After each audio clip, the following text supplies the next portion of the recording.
Hello everyone, this is Beastly Eel here, and in today's video we're going to be talking about the latest episode of She-Hulk Attorney at Law, specifically episode 7. So the episode starts with Jennifer and Josh, basically dating for a while, and then after a few dates they hook up. And after they are done hooking up, she wakes up and he's gone, and he has pretty much ghosted her. So she's spending all her time at work, everywhere else, trying to get as much information, or I should say, get any information out of him at all. And he is not responding whatsoever.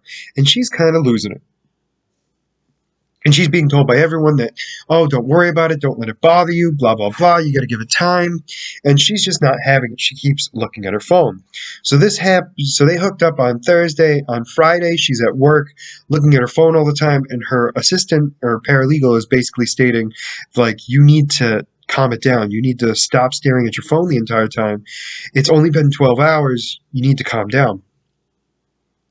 So that happens, and then she leaves work, and she's still looking at it. And then Saturday comes and goes, and the entire day of Saturday, she's just looking at her phone nonstop, just trying to see what's going on. And it's, she's watching movies, doing all this other stuff. But in the end, she's worried and staring at her phone to try to get as much information or to make sure that she's aware of at any moment when Josh messages her, she can then respond. Well, Sunday comes, and now she gets a phone call from the PO officer of Abomination.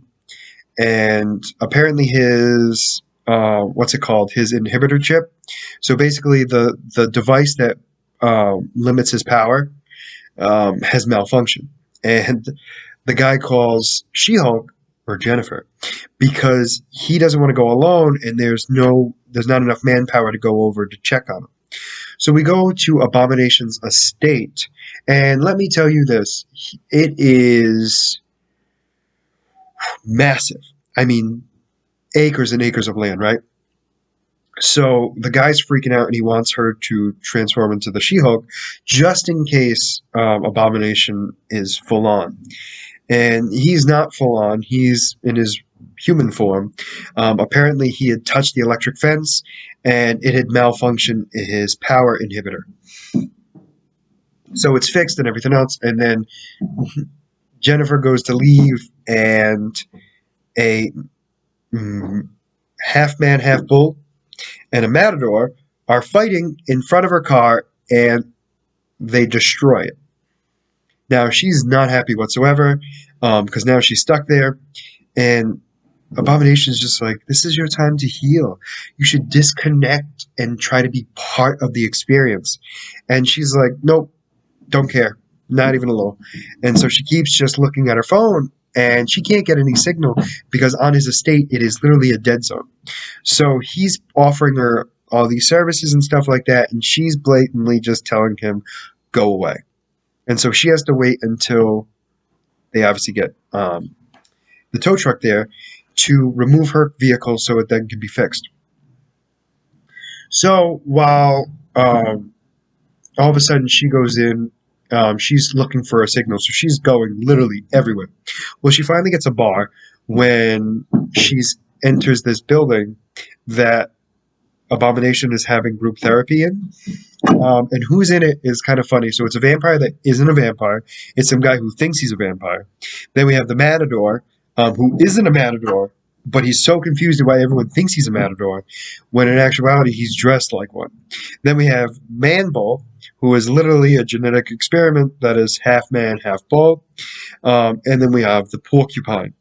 Now the Porcupine, for those of you who don't know, I did do a character spotlight video on him in the past, so you can check that out. But this guy is in a full porcupine suit and refuses to take it off.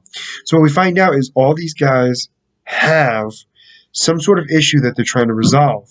So Man-Bull is trying to figure out, what he is. The Matador is trying to figure out who he identifies as.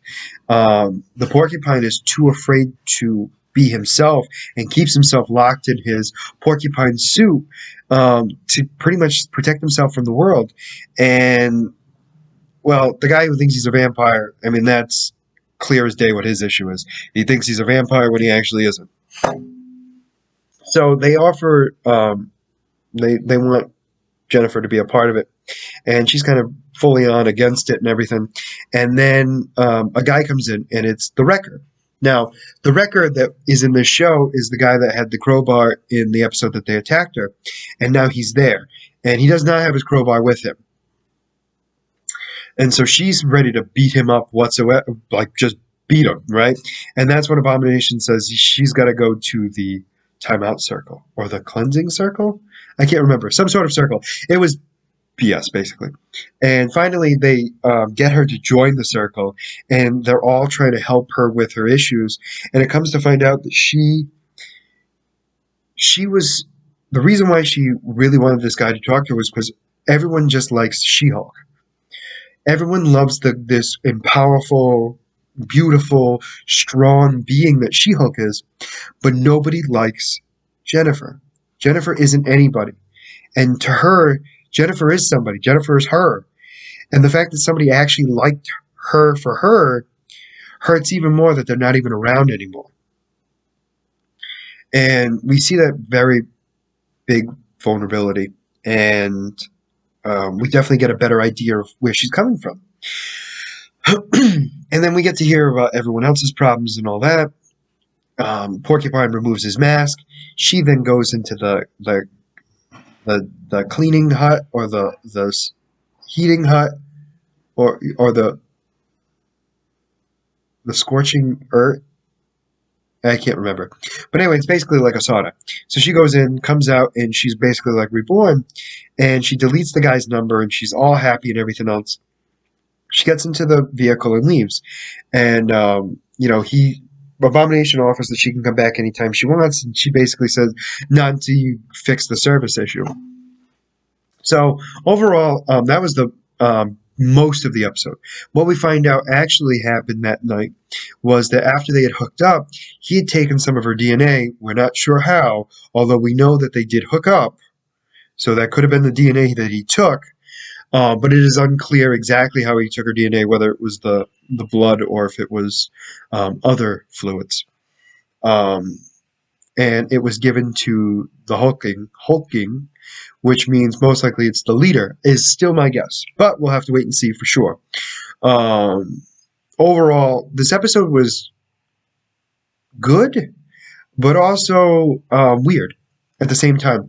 So we are definitely leading up to some sort of confrontation, whether it be her facing another Hulk, or facing the leader, or facing the minions of the leader, whatever it may be.